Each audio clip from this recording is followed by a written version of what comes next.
Pasión por la Verdad 2017.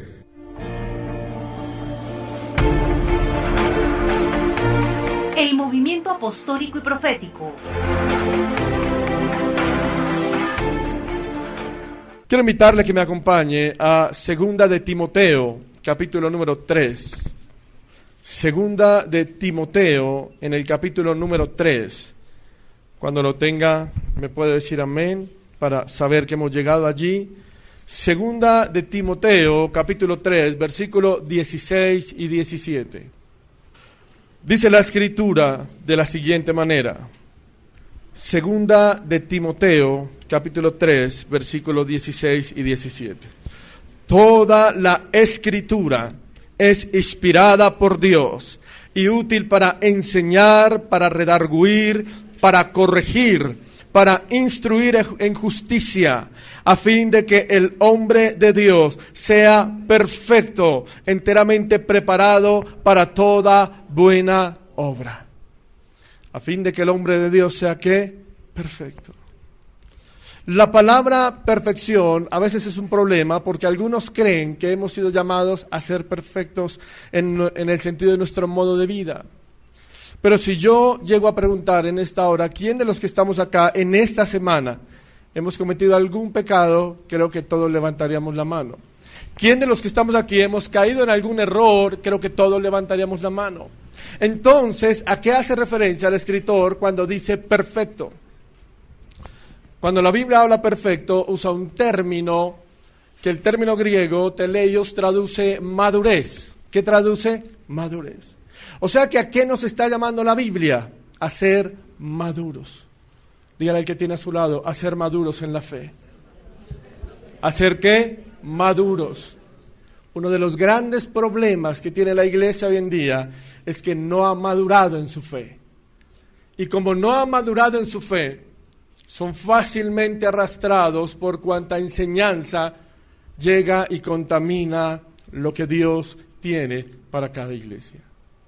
Por eso, Dios ha permitido que se toquen esta serie de temas, las cuales han sido una bendición. Y si usted no ha venido los otros días, le motivo que hable con su pastor, las han grabado, que se edifique, que las comparta con otros. No se imagina la edificación que han sido. Maduros en la fe. El tema que nos permitieron tratar es apóstoles y profetas, verdad o mentira. Y es de lo que quiero hablarle en esta mañana. Mark Twain, que es un escritor, dice: es más fácil engañar a la gente que convencerlos que han sido engañados. El pastor Francisco nos hablaba de la naturaleza del hombre y la facilidad del hombre para engañar y torcer la Escritura y todo lo que hace. Es más fácil engañar a la gente que convencerlos de que han sido engañados. Ha habido un movimiento que se está levantando, que es el movimiento profético y apostólico. Y las iglesias están llenas de apóstoles y de profetas. Han colocado jerarquía, donde dicen que ya pastor no es suficiente, maestro no es suficiente, donde es más importante el profeta, y el profeta evoluciona a apóstol. Pero ¿qué dice la Biblia de eso? ¿Siguen vigentes esos llamados ministerios hoy en día? ¿Es real lo que predican o lo que hablan? Es lo que quiero que miremos. Lo que hemos venido viendo estos días es que la única fuente de revelación, direccionamiento, adoctrinamiento y enseñanza es ¿cuál? La palabra del Señor. Por eso no voy a hacer mucho énfasis, porque ya el pastor Francisco ha hablado de sola Escritura y de todos estos temas que hemos hablado estos días. La única fuente de revelación es lo que diga la Biblia. Por eso es que la Escritura, ella nos marca el camino fuerte frente a algunas posturas que hoy han querido sostener y han dicho que son bíblicas, pero que la Biblia no respalda. Tal es el caso del movimiento profético y apostólico. Segunda a los Corintios, quiero que vaya conmigo hasta allá. Capítulo 11. Y antes de entrar a mirar qué dice la Biblia de los apóstoles, de los profetas, si continúan o no, quiero leerle algo referente a la historia de ellos. Pero antes quiero centrarme en algo. Segunda a los Corintios, capítulo 11, versículo 13 al 14. Porque estos falsos apóstoles, ¿falsos qué? Apóstoles, obreros fraudulentos que se disfrazan de apóstoles de Cristo. Y esto no es sorprendente porque el mismo Satanás se disfraza como ¿qué? Ángel de luz. Tenemos un respaldo, número 1, la Biblia, pero número 2, algo de lo que usted y yo echamos mano para atestiguar la veracidad de lo que dice el escrito bíblico es la historia. Usted y yo encontramos que no hay mención en la historia de la iglesia de profetas o apóstoles hasta el año 2001 y antes unos movimientos que empezaron a circundar entre el año 1948.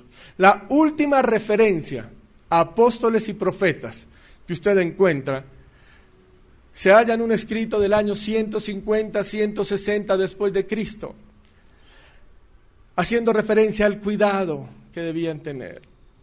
Y quiero leérselos para que vea usted cuál era la visión de la iglesia del primer siglo acerca de la función de los apóstoles y profetas. Y quiero que usted piense y me ayude a mirar en la Biblia si es la misma función que los apóstoles y profetas profesan en este tiempo. El escrito dice, pero con respecto a los apóstoles y profetas, obrad con ellos en conformidad con el Evangelio. Que todo apóstol, cuando venga a vosotros, sea recibido como el Señor, pero no se quedará más de un solo día, o si es necesario un segundo día, pero si se queda 3 días, es un falso profeta. Y cuando se marche, que el apóstol no reciba otra cosa que pan, hasta que halle cobijo, pero si pide dinero, es un falso profeta. No todo el que habla en el Espíritu es un profeta, sino solo el que tiene los caminos del Señor. Por sus caminos, pues, será reconocido el profeta falso y el profeta. Y ningún profeta, cuando adornare una mesa en el Espíritu, comerá de ella, pues de otro modo es un falso profeta. Y todo aquel que diga en el Espíritu, dadme plata u otra cosa, no lo escuchéis. Pero si os dice que deis a favor de otros que están en necesidad, que nadie le juzgue. Pero que todo el que venga en el nombre del Señor sea recibido, y luego cuando le hayáis probado, le conoceréis, porque discerneréis la mano derecha de la izquierda. Pero si no tiene oficio, proveed que viva como un cristiano entre vosotros, pero no en la ociosidad. Si no hace esto, es que está traficando con respecto a Cristo. Guardaos de estos falsos hombres. Profetas son los pastores, pero todo profeta desea establecer entre vosotros es digno de su comida. De la misma manera, un verdadero maestro es igual de digno como el obrero de su comida. Así pues, todas las primicias del producto del lagar y de la era y de la trilla y de tus bueyes y ovejas se las llevarás y darás como primicia al profeta, porque son vuestros sacerdotes principales. Pero si no tenéis un profeta, dadlo a los pobres. Designaos pues obispos y diáconos, dignos del Señor, hombres mansos y no amantes del dinero. ¿No amantes de qué? Del dinero. Íntegros, aprobados, porque estos ejecutarán el servicio de profeta y maestros para vosotros. Es la última evidencia del año 150, 160 después de Cristo que se habla de un profeta o un apóstol. Históricamente no hay otro registro. ¿Y qué hablaba? Que era gente que estaba para el servicio ¿de quién? De la iglesia. Usted no vuelve a escuchar nada de apóstoles ni profetas en toda la historia de la iglesia. Pero me llama la atención que por allá por el año de 1948, en Canadá, surgió un movimiento que se llamó la lluvia tardía. ¿Alguno ha escuchado hablar de este movimiento? Lluvia tardía. Y la lluvia tardía fue un movimiento de alguien que empezó a decir que había que experimentar cosas nuevas de parte de Dios. La iglesia se levantó firme y empezó a poner obstáculos y a expulsar a la gente que venía a contaminar la obra. Los que expulsaron de las iglesias formaron un comité llamado el Movimiento de la Restauración.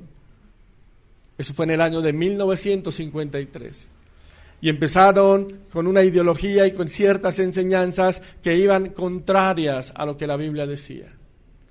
De pronto, este movimiento que le estoy comentando, que se conocía como la lluvia tardía, tuvo su máxima expresión en el año de 1967, en un evento que se conoce en Toronto, donde fue la primera vez que se experimentó algo que fue el movimiento de la risa y el ministerio de la risa. ¿Cuántos han escuchado hablar de la risa santa? Que han sido bautizados en risa. Eso ocurrió en Toronto la primera vez, año 1967.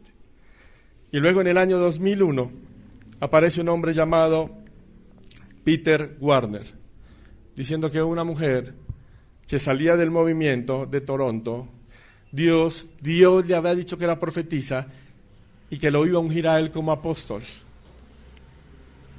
Y que como era apóstol, tenía que armar una red apostólica cobrando $200 para que se animara la red para la cobertura apostólica, y empezó un movimiento. O sea que desde el año 160 después de Cristo hasta el año 2001 nunca se había hablado de apóstoles ni profetas. Fue a través de este hombre que toma la experiencia de esta profeta, que viene de una experiencia de algo llamado risa santa, que viene de un movimiento llamado lluvia tardía, donde empezó a torcerse en lo que Dios tenía. Peter Warner exclamó lo siguiente: por muchos años, el fundador del movimiento apostólico, en el año 2001, por muchos años el ministerio del apostolado ha sido ignorado por la Iglesia. Actualmente, vemos cómo Dios está levantando en el mundo entero una nueva generación de líderes que son reconocidos a ser apóstoles de la Iglesia. Hay un hombre llamado Elias Hong, otro apóstol, que dice lo siguiente: por más de 1000 años después de los apóstoles de la Iglesia antigua, Dios levantó apóstoles. A través de Hong, es el fundamento de la Iglesia y fue puesto otra vez más, y la completa verdad que estuvo perdida por más de 1000 años será restaurada. El movimiento apostólico plantea que traen un nuevo fundamento que les ha sido revelado a través de los profetas. La pregunta es, ¿esto es bíblico? ¿Esto habla la Biblia? ¿Puede haber otro fundamento? ¿Qué dice la Escritura? Uno de los grandes problemas es que nos hemos acostumbrado a tragar entero, hermano, a que lo que nos dice el pastor es palabra de Dios. Pero no todo lo que se predica en los púlpitos es palabra de Dios. Y es lo que quiero hablar con usted en esta hora. Por eso, número 1, quiero hablarle del apostolado y el profeta como ministerios cesantes. La Biblia enseña que los profetas y apóstoles se requirieron o fueron fundamentales en el inicio de la iglesia, pero que hoy en día no son ministerios que la iglesia necesite. Por eso hablamos de ministerios cesantes. Escuchaba un apóstol que decía: la unción apostólica es una unción de fundamentos. Los apóstoles ponen el fundamento en la vida del pueblo de Dios, preparándolos para recibir el mover de Dios. Sin el ministerio apostólico, el pueblo carecerá de fundamento para crecer adecuadamente. Si necesitamos el fundamento que el nuevo movimiento o la nueva ola apostólica quiere traer, ¿para qué tenemos la Biblia, hermano? Si necesitamos un nuevo fundamento, ¿para qué tenemos la Biblia? Yo estaba pastoreando jóvenes hace muchos años en una iglesia. Y llegó un apóstol. Iba acompañado de un profeta, porque es que trabajan necesitan hacer sus torcidos en llave. Iba el profeta y el apóstol estaba predicando, y el profeta hace callar a la gente. Tengo una palabra delante del Señor. En la antigüedad, y más adelante miraremos eso, la expresión "así dice el Señor", ¿usted la ha escuchado? Así te dice el Señor. Ko amar Yahvé, que es la expresión hebrea que usaba el profeta. Cuando el profeta decía Ko amar Yahvé, el pueblo temblaba porque sabía lo que venía. Pero más adelante miraremos qué es eso. Estábamos en plena reunión, el profeta dice: tengo una palabra de parte de Dios. La gente se cayó. O sea, no se cayó, sino guardó silencio. Y de pronto le dice a una muchacha: Dios tiene un ministerio para ti enorme y te va a sacar a las naciones con este hombre. Y señaló uno que está al lado. La gente quedó callada porque resulta que a quien estaba mandando casarse con otro ya estaba casada. Pero la gente, en vez de decirle a Barro, no, el diablo se metió en la profecía, hermano. Porque el hombre de Dios es infalible. ¿Qué es lo único infalible? La palabra del Señor. No hay otro fundamento. Usted necesita saber, y cuando estemos concluyendo, lo que Dios quiere para su vida. Alguien decía, ¿quiere que Dios le hable al oído? Lea la Biblia en voz alta. Lea la Biblia en voz alta y verá que Dios le habla audiblemente, hermano. No necesita que nadie le venga a hablar, porque ya hay un fundamento. Efesios capítulo 2. Quiero que vaya conmigo hasta allí. Efesios capítulo 2. Vamos a estar mirando algunos textos bíblicos en esta mañana.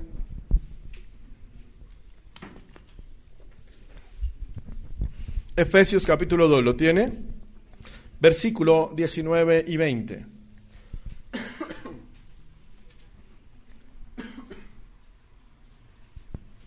Por eso ya no sois extranjeros ni forasteros, sino conciudadanos de los santos y miembros de la familia de Dios, edificados sobre el fundamento ¿de quién?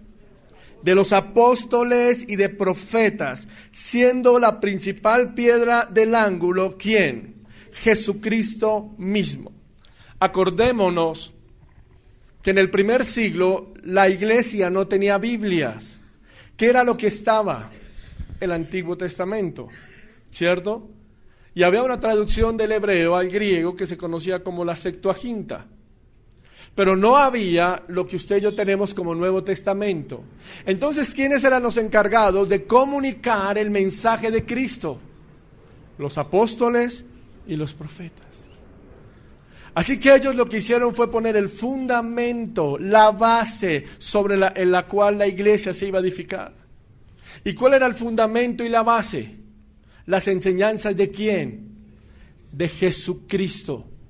No había otro fundamento, no había otra base. Pero ya desde entonces había falsos profetas y falsos apóstoles. ¿Qué caracterizaba al profeta, hermano? Que entendía que solo había un fundamento, que era Cristo. Que entendía que lo que valía era la doctrina apostólica que se fundamentaba ¿en quién? En Cristo. ¿Me estoy dando a entender? No puede haber otro fundamento. ¿Por qué no necesitamos hoy en día profetas y apóstoles? Porque ya está el fundamento. Por eso hablar de profetas y de apóstoles en este tiempo es ir en contra del principio bíblico del fundamento. Por eso de una manera arrogante que se tomen la atribución de decir que vienen a enseñar otro fundamento. Hay algún... Ya le damos como rabia, le decía a mi esposa. Por allá hay una profeta que habla con los billetes, no sé si usted la ha visto. No, otra que tiene más cara de... bueno. Y ella decía algo que me llamaba la atención. Decía, la revelación bíblica y el nuevo orden de Apocalipsis ha sido revelado para los profetas y los apóstoles. Y que ellos tienen la nueva interpretación del Apocalipsis. Porque es el nuevo fundamento para la iglesia. ¿Eso es bíblico? Eso es del diablo, hermano. Eso es del diablo pervertiendo, manoseando, dañando la iglesia. Porque no hay otro fundamento. El fundamento es Cristo y lo que ya fue revelado en su palabra. ¿Me estoy dando a entender? Así que si usted tiene amigos apóstoles y profetas, primero cancele los del Facebook, del WhatsApp, ore por ellos. Y lo que nos hablaban ayer los pastores, defienda la verdad, no controversie.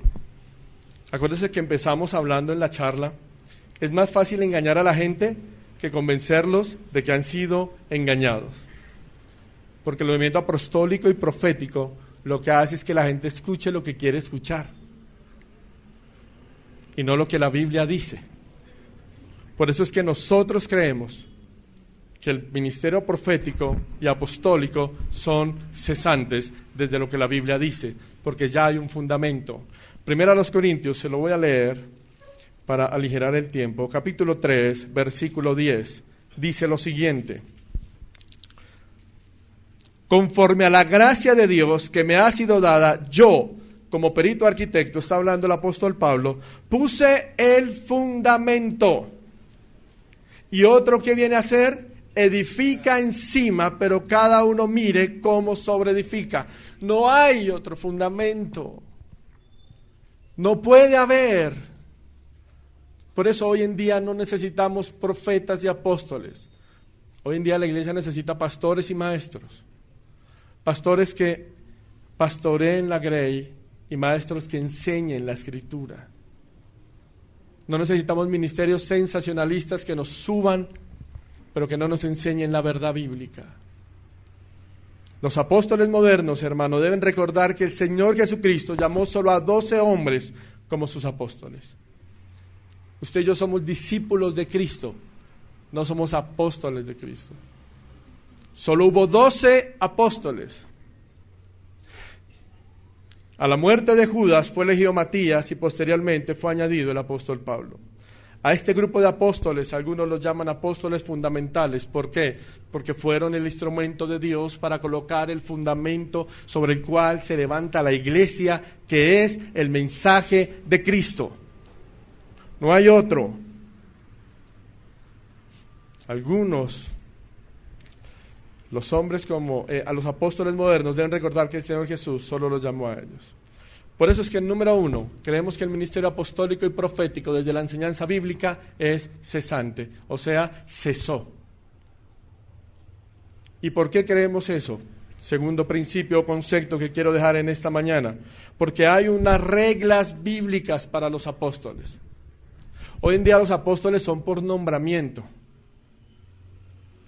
Y pensamos que apóstol y creemos que entre más gente se caiga, entre más llenemos auditorios, más apóstoles somos.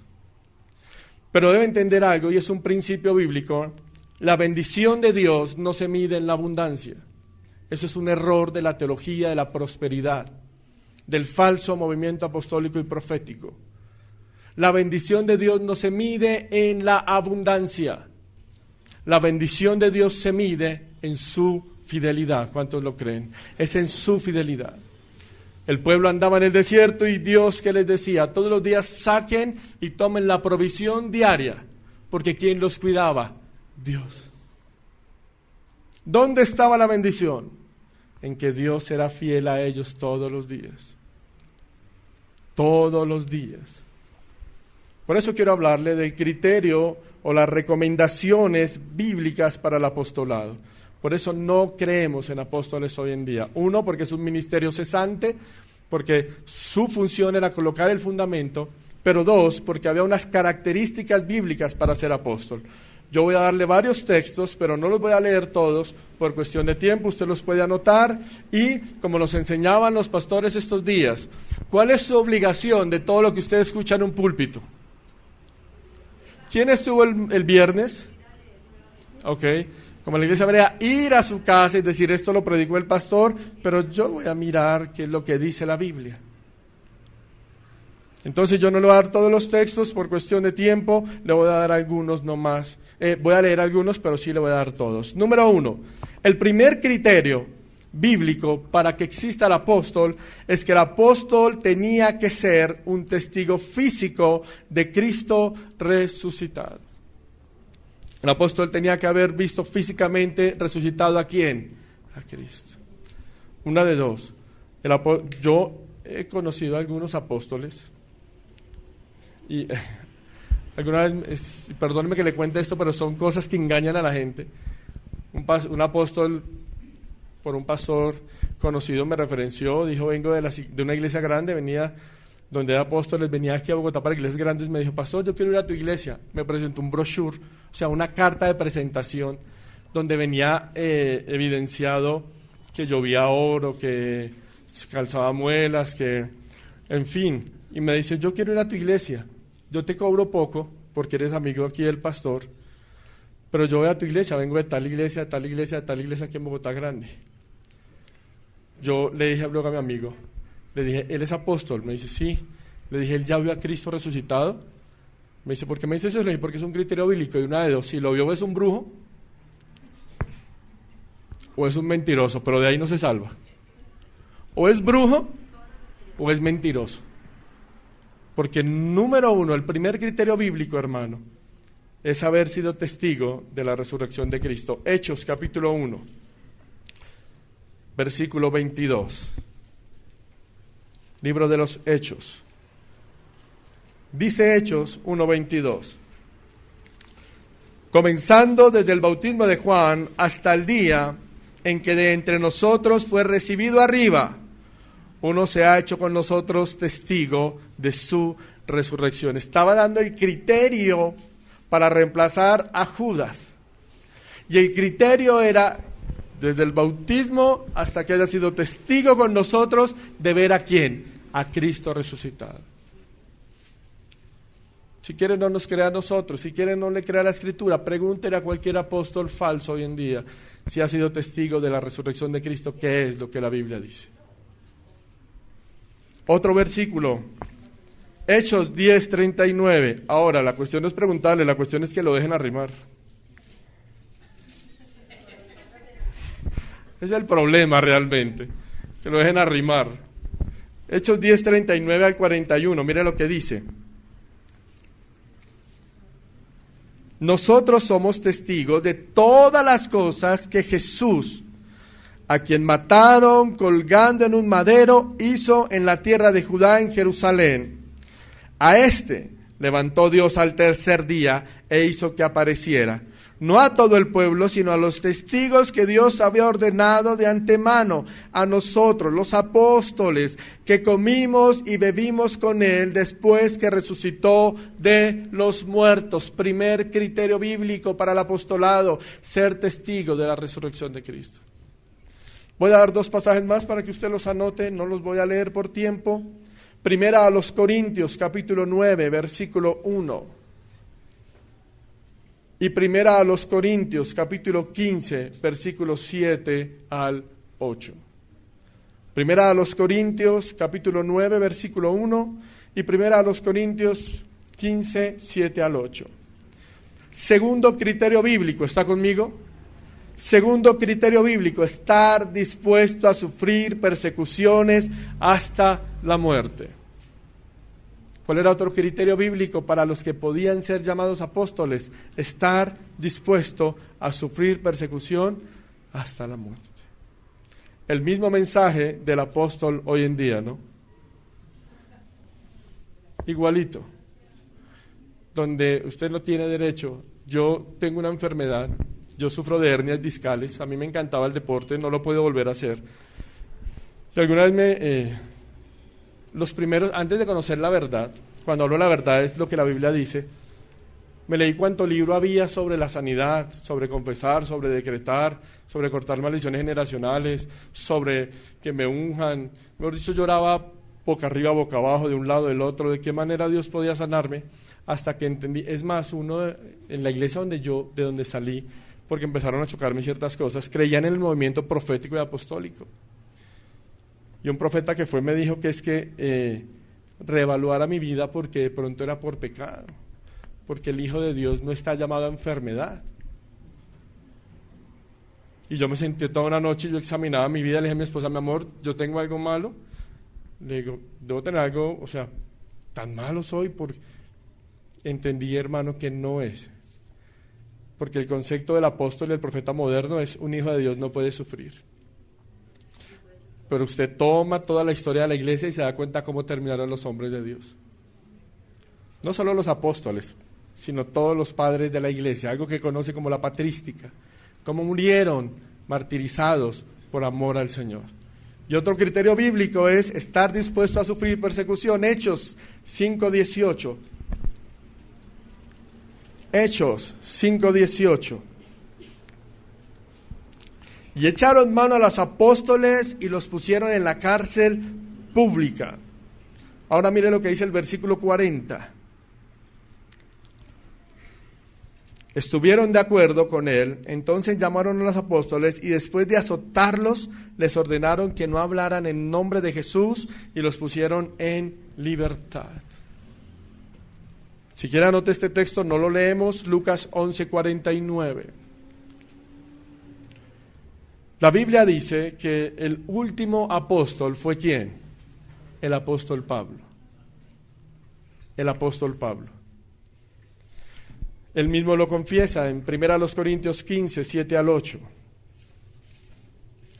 1 Corintios, capítulo 15. Y perdóneme que toque tanta cita, pero el tema lo amerita. 1 Corintios, capítulo 15, versículos de 7, 8 y 9. Mire lo que dice. Después apareció a Jacobo y después a todos los apóstoles.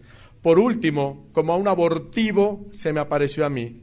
Yo el más pequeño de los apóstoles, y no soy digno de ser llamado apóstol porque perseguía a la iglesia de Dios.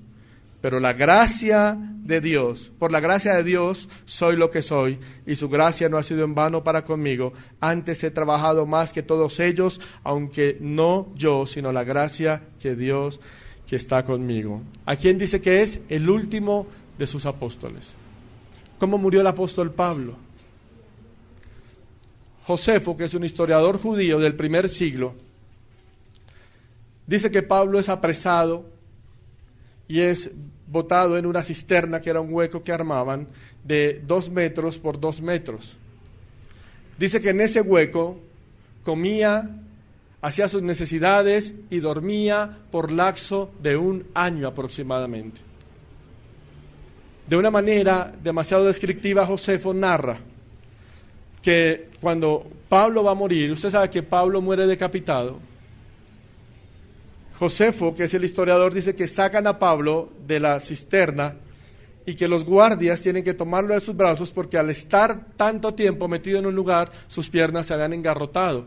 Así que lo llevan arrastrado, ponen su cabeza sobre el cepo y el verdugo corta su cabeza. Así muere el último apóstol y el último hombre de Dios que tiene la autoridad de llamarse apóstol. Porque un apóstol sabía que estaba dispuesto a ser perseguido por causa de Cristo. ¿Y por qué? Porque el mensaje debe incomodar. Porque la palabra de Dios, hermano, no es para darle contentillo a la gente. Si usted quiere que le digan lo que quiere escuchar, vaya a otros lugares. Pero usted debe entender que la palabra de Dios tiene una función y es desacomodarle su religiosidad, desacomodarle su pecado y llevarlo a un arrepentimiento. Y a la gente no le gusta que le digan que es pecador, que merece el infierno, pero solo por Cristo puede entrar al reino de los cielos. Necesitamos eso. Por eso hoy en día no hay criterio para el apostolado. Tercer criterio bíblico: el apóstol tenía que ser nombrado por el mismo Señor Jesucristo. ¿Por quién tenía que ser nombrado? Por el mismo Señor. ¿Será que alguno de los apóstoles modernos tienen la autoridad de decir que el Señor les ha llamado? Pero no en un sueño, en una revelación de esas, perdónenme la frase, absurdas que usan, sino Dios, Cristo físicamente les llamó. Quiero que anote estos textos, por favor, y ya vamos a leer alguno. Marcos 3:14. Marcos, capítulo 3, versículo 14. Dice la Escritura: designó entonces, ¿quién? Jesucristo, a 12 para que estuvieran con él y para enviarlos a predicar. ¿A cuántos apóstoles llamó? A 12. Marcos, capítulo 3:14. Lucas 6:13. Solo voy a leer esos dos y ya le doy otros textos para que los anote, por favor. Lucas 6:13. Dice: cuando llegó el día, llamó a sus discípulos y escogió a 12 de ellos, a los cuales también llamó apóstoles. O sea que la idea del texto nos habla que llamó a más de 12 como discípulos, pero de entre el grupo solo escogió a 12 apóstoles. Por eso hay que hacer la distinción entre discípulos y apóstoles. Jesús mismo fue el que llamó y constituyó a 12, y la cuenta se cerró. 2 versículos más para que los tenga en cuenta y los anote. Hechos 1, 2 y 24. Hechos capítulo 1, versículo 2 y versículo 24. Hechos capítulo 10, versículo 41. Gálatas capítulo 1, versículo 1. Y el último criterio, ¿lo repito? Hechos capítulo 1, versículo 2 y 24. Hechos capítulo 10, versículo 41. Y Gálatas capítulo 1, versículo 1. ¿Está conmigo? Amén. Y el último criterio bíblico que habla del apostolado, hay muchos, pero yo solo resumí estos 4. El apóstol tenía que demostrar su llamado con señales. ¿Con qué? Con señales. Porque la predicación iba acompañada de señales, pero no son de las señales que se hace ahorita, donde por televisión nos muestran, no ese tipo de señales, eran cosas que trastornaban el mundo. Segunda a los Corintios, capítulo 12, versículo 12. Algunos piensan que las señales es el único medio de evidencia de esto, y eso es una gran equivocación, hermano. Segunda a los Corintios, capítulo 12, versículo 12, dice lo siguiente la Escritura. Dice, con todas las señales de apóstol han sido hechas entre vosotros en toda paciencia, señales, prodigios y milagros. Señales tales como la que Pablo estaba predicando toda una noche. ¿Cuántos han leído el relato bíblico? En el libro de los Hechos. ¿Cuántos saben que hay un libro de Hechos? Amén. Pablo estaba estaba predicando toda una noche. Y había un muchacho llamado Eutico. Dice la Biblia que se cayó de un segundo piso, una azotea, y murió. Dice que Pablo baja, ora por el joven es resucitado y sigue a seguir predicando. El texto no me dice que Pablo dijo, oré por él, mandó timbrar tarjetas, oramos, sanamos enfermos, resucitamos muertos, ligamos su ser querido, nada de esas cosas. Oró por él y se enfocó en el centro, que era ¿qué? La predicación. Y ayer el pastor Edwin Paz, gracias pastor, el pastor Edwin nos enseñaba cuál era el verdadero evangelio. ¿Cuál era el verdadero evangelio? Y eso era lo que hacía Pablo. La gente hoy en día, por eso es que un ministerio no se puede medir por los milagros, ni por las señales. Apocalipsis dice que aún harán señales y prodigios por mano de demonios.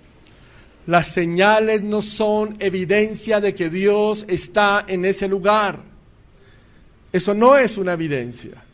Eso no es una señal. Así que usted no se deje llevar. ¿Cuál es la evidencia de que Dios está en un lugar? Es el fruto del Espíritu. Es el carácter de Cristo en la vida del hombre. Esa es la mayor evidencia de que Dios está en ese lugar. Por eso no seamos como las multitudes, hermano, que corremos detrás de los panes y de los peces. Por eso el que piensa que porque hay un milagro Dios está ahí, eso no es evidencia de que Dios está en ese lugar. Algunos textos que quiero dejarle como referencia para seguir avanzando, acerca de que el apóstol tenía que demostrar su llamado con señales. Mateo capítulo 10, versículo del 1 al 2. Mateo capítulo 10, versículo del 1 al 2. Hechos capítulo 2, versículo 43. Y Hechos capítulo 4, versículo 33. Amén. Le repito, por favor, Mateo 10, 1 al 2, Hechos 2, 43 y Hechos 4, 33. Desde esa perspectiva del apostolado como ministerio cesante, que ya cesó porque el fundamento ya existe, y de esta perspectiva de que bíblicamente habían requisitos para los apóstoles, miramos desde la luz bíblica de que es imposible que alguien pueda llamarse apóstol, porque no puede cumplir estos requisitos. Por eso las iglesias que hablan del movimiento apostólico desde la perspectiva bíblica no son sana doctrina, porque no es lo que la Biblia enseña. Segundo que quiero hablarle, el movimiento profético.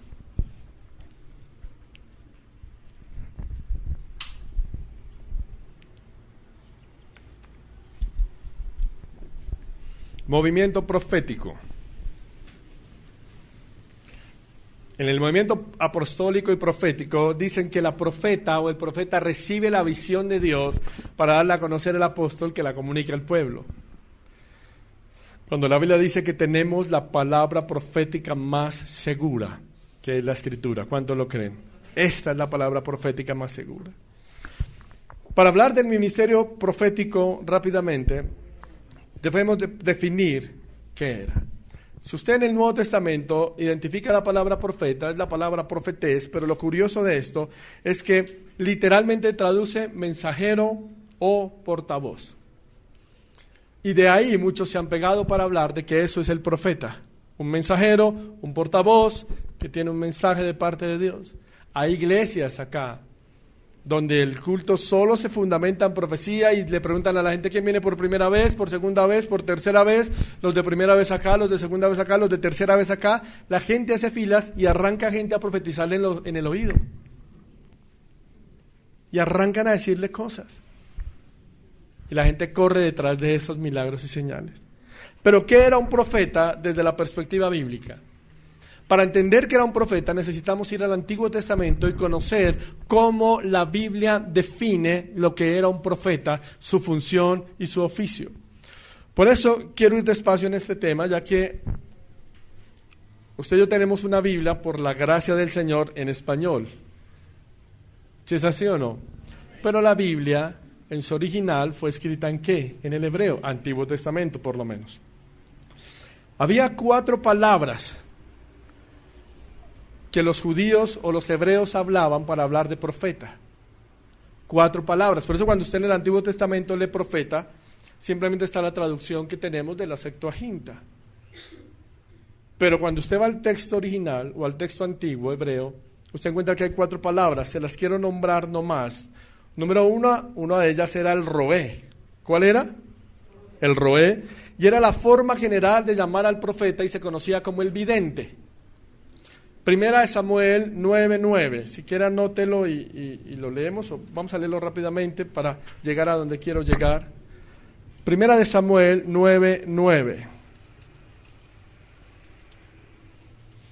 Primera de Samuel 9:9 dice: antiguamente en Israel, cualquiera que iba a consultar a Dios decía, venid y vamos al vidente. La palabra ahí es roé, que traducen algunos como profeta. Porque al que hoy se le llama profeta, entonces se le llamaba ¿qué? Vidente. ¿Y era el qué? El roé. Y el profeta era un oficio. Ya ahorita quiero explicarle qué oficio. Luego hay otra palabra que se conocía como el Josec. Y el José era otro tipo de profeta que se le llamaba porque era el que veía las estrellas. Y usted encuentra a David consultando este tipo de profetas para la guerra. Entonces estaba el roé, estaba el José, también estaba el Casán, Miqueas. Rápidamente, quiero que vaya conmigo allí. ¿Quién era este? Miqueas. Si lo tienes ahí, Miqueas 3:7. Mire lo que dice. Espérate, lo tengo acá.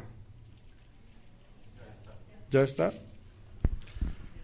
Y serán avergonzados los profetas, allí usa el término Casán, y se confundirán los adivinos, y ellos todos cerrarán sus labios porque no hay respuesta de Dios.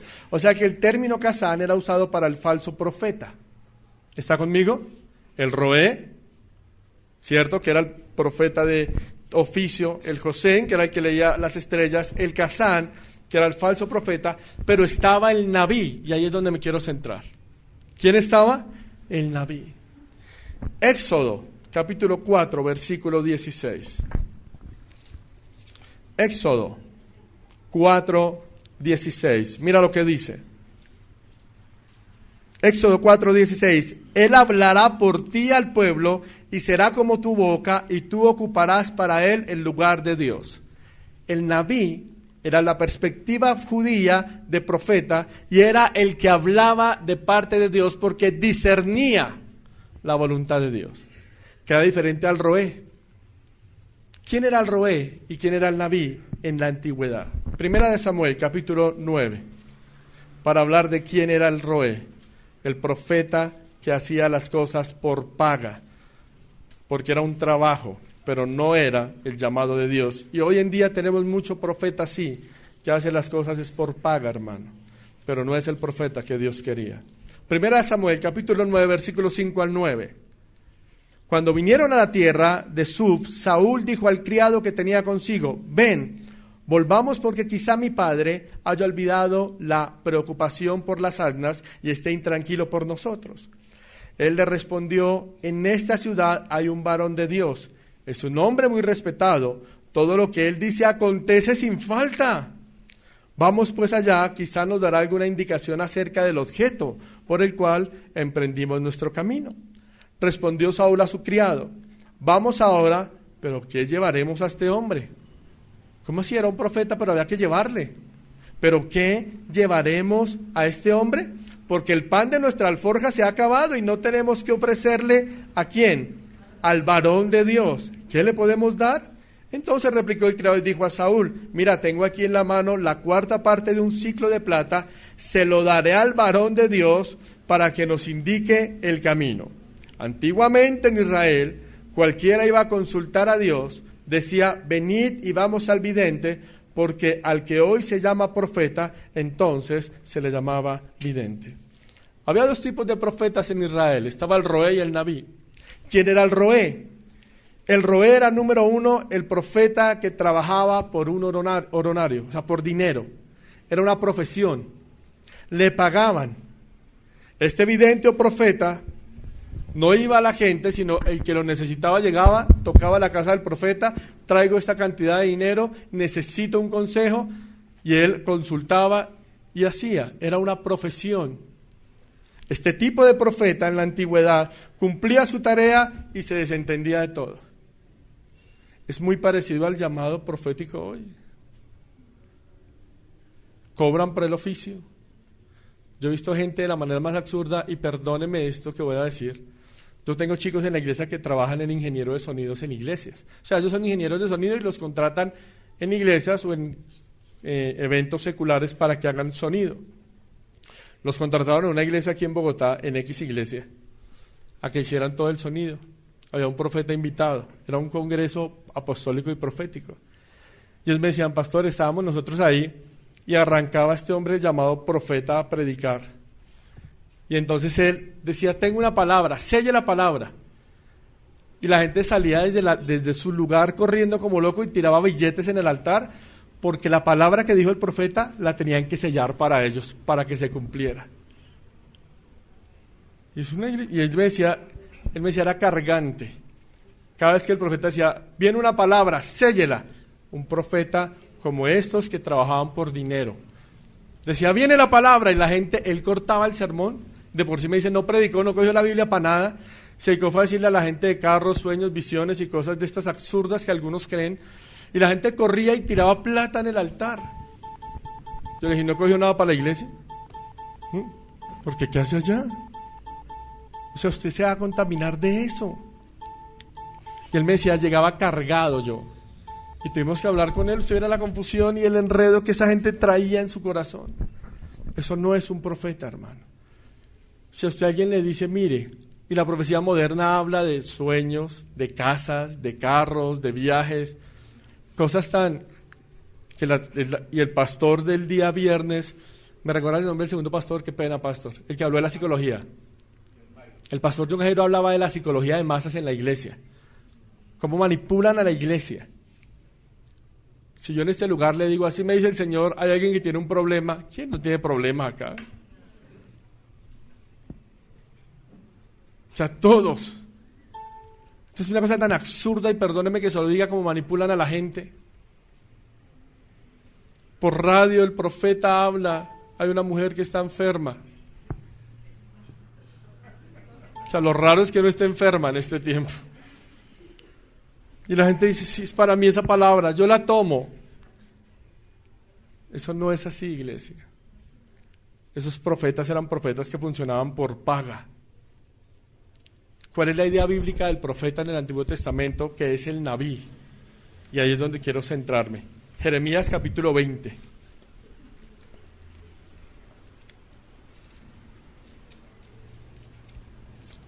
Jeremías capítulo 20.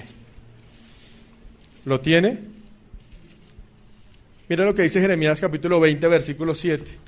Me sedujiste, Jehová, y me dejé seducir. Más fuerte fuiste que yo y me venciste. Cada día he sido escarnecido, cada cual se burla de mí. Nos han hablado de este pasaje hasta de una manera romántica. Me sedujiste, Señor, y fui seducido. Más fuerte fuiste que yo y me venciste, y hablamos como si Dios nos enamorara. Ese no es el sentido del texto. Eso no es lo que está hablando la Biblia. El profeta, ¿qué profeta? Jeremías. Y Jeremías está haciendo una queja contra Dios. El Nabí, el profeta de Dios, entendía que contra su voluntad, que así su dignidad fuera pisoteada, que es lo que él está hablando. El profeta no está diciendo nada romántico a Dios. El profeta está haciendo una queja contra Dios, le está diciendo: Señor, tú violentaste mi voluntad porque me sedujiste. Señor, en contra de mi voluntad me mandaste a hacer algo que no quería. Y le está diciendo: Señor, y mira, perdí mi valor porque la gente se burlaba y me pisoteaban y me humillaban. Pero ¿dónde está? Mira el versículo 9, que es donde me quiero centrar. Por eso dije: no me acordaré más de él, ni hablaré más en su nombre. No obstante, había en mi corazón como un fuego ardiente metido en mis huesos. Traté de resistirlo, ¿pero qué? Pero no pude. Un fuego. El profeta de Dios es el que tiene un fuego. Y tiene un fuego, ¿por qué? Por la palabra. Por eso es que la profecía bíblica, la profecía de Dios, el profeta era el que le hervía el corazón por ir a hablar lo que Dios lo mandaba. Pero la profecía no era como esa profecía moderna, engañosa de hoy en día, de Dios sueña y ganarás el mundo, de conquista, de Dios tiene cosas para ti, de que eres una generación victoriosa, de que los cielos están abiertos para ti, de que Dios me dice, Dios me muestra, Dios me habla. No. Hay unas características bíblicas. Toda profecía traía una denuncia, un anuncio y un llamado al arrepentimiento.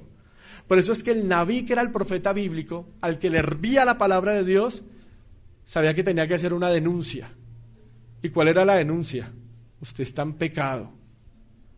La denuncia era: usted como va mal. Por eso, cuando el profeta decía: Co amar Yahvé, así dice Jehová, la gente temblaba.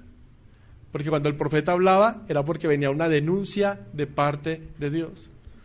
Hoy en día, cuando el falso profeta dice: así dice el Señor, ay, ¿qué me va a decir? ¿Qué me va a decir? ¿Qué me va a decir? Que sea con ella, Señor. Co amar Yahvé, así dice el Señor. ¿Y qué era lo primero que traía? Una denuncia. Dios denunciaba el pecado, la función del profeta. Por eso es que no los querían, porque el profeta donde llegaba denunciaba el pecado. Usted lee Oseas, los profetas preexílicos. Oseas les dice: vacas de Basán, ustedes se decoran con joyas mientras miren la injusticia social. Eso no le agrada al Señor. Tenían casas de marfil, y Oseas dice: así dice el Señor, y bota una palabra de denuncia. La función del profeta era denunciar el pecado del pueblo. La función del profeta no era alentar a que el pueblo creyera cosas. El profeta denunciaba el pecado, después anunciaba el juicio. Denuncia, anuncia, y por último tenía un llamado a buscar el rostro de Dios. Si quieres anotar unos textos, por favor, para ir cerrando. Denuncia, Abdías capítulo. Usted puede leer cualquier profeta del Antiguo Testamento, pero Abdías capítulo 2. Perdón, Abdías tiene solo un capítulo. Abdías versículo 2, versículo 3, versículo 11 y versículo 14 de Abdías. O lea toda la carta de Abdías. Un anuncio del pecado era Jonás. Usted lea todo el escrito de Jonás. Y un llamado a buscar el rostro de Dios. Lea Jonás. ¿Cuántos han conocido la historia de Jonás? ¿Cuál era el anuncio? Nínive perecerá. ¿Cuál es el anuncio del profeta moderno? Así te dice el Señor: tu familia será una generación de reino. Interesante esto. La profecía trae una denuncia, trae un anuncio y trae un llamado a buscar el rostro de Dios. Por eso hoy en día no hay profetas, porque el profeta solo dice cosas bonitas para que la gente cautivar al insensato, el incauto. El día que Dios a usted le quiera hablar a través de alguien, y si le va a hablar, le va a declarar la palabra y su pecado. Usted está en esta y en esta condición, y si no se arrepiente va a morir. Claro. El día de ayer visitábamos con mi esposo una pareja, y ella nos contaba que su hermana falleció, y que fue un hombre a visitarla, estaba enferma, y este hombre le dice, y no tiene rótulos de profeta, no tiene, sino entendió que era ir a hablarle a alguien de parte de Dios, porque Dios es soberano, ¿cuántos lo creen? Y Él puede usar. Y este hombre llegó y le dijo a esta muchacha, estás enferma, pero Dios no te va a salvar de esta, te vas a morir. Ella pensó que era jugando, se alentó y volvió a caer en cama, y él volvió a decirle, te vas a morir. Te vas a morir, y cuando te mueras te vas para el infierno por cómo estás. Ella dijo, ¿qué tengo que hacer? Recibió al Señor, caminó una vida con el Señor de 2 o 3 días y falleció. Porque el mensaje del Señor no es un mensaje, estás enferma, vamos a orar, así te dice el Señor. Y ayer nos explicaba el pastor, por tu llaga fuiste sanado. No, es un mensaje de arrepiéntete o perecerás. Y si pereces sin arrepentirte, te vas para el infierno. No hay otra cosa. Por eso es que la profecía, y con esto quiero ir cerrando, la profecía moderna, que ya hablábamos, dice Bill Hamon, que es uno de los máximos exponentes profetas herejes hoy en día, Dios todavía desea que su voluntad se exprese verbalmente. Por esto ha establecido el ministerio profético como una voz de revelación e iluminación que muestra la mente de Cristo a la raza humana.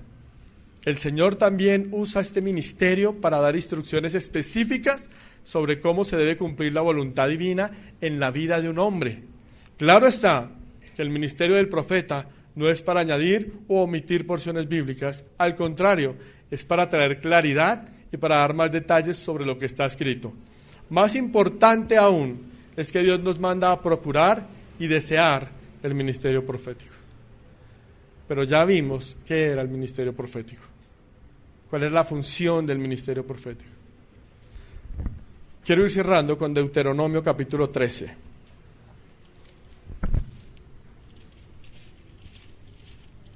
Deuteronomio capítulo 13, versículo del 1 al 5. ¿Está conmigo, iglesia? Cuando se levante en medio de ti un profeta o soñador de sueños y te anuncie una señal o un prodigio, si se cumple la señal o el prodigio que él te anunció y te dice, vayamos tras dioses ajenos que tú no conoces y sirvámoslos, no escucharás las palabras de tal profeta ni de tal soñador de sueños, porque Jehová vuestro Dios os está probando para saber si amáis a Jehová vuestro Dios con todo vuestro corazón y con toda vuestra alma. A Jehová vuestro Dios seguiréis y a él temeréis, guardáis sus mandamientos, escucharéis su voz, a él serviréis y a él seréis fieles.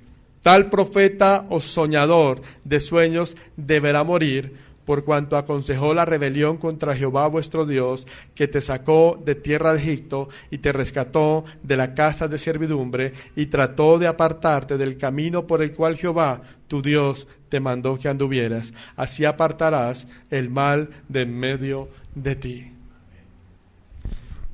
Toda la profecía moderna, que es antibíblica, nos desvía del camino del Señor. Es una profecía humanista que nos enseña a confiar en el yo puedo, a ser positiva y a no descansar en la soberana voluntad del Señor. A confiar en que lo bueno y lo malo viene de Él y que Dios tiene control de mi vida y de mi familia. La profecía falsa engaña, seduce, confunde y desvía de la verdad bíblica. Termino diciendo, la palabra profética más segura ya la tenemos, que es la palabra del Señor. Termino diciéndole que la palabra que nos da vida ya ha sido dada, que es la palabra del Señor.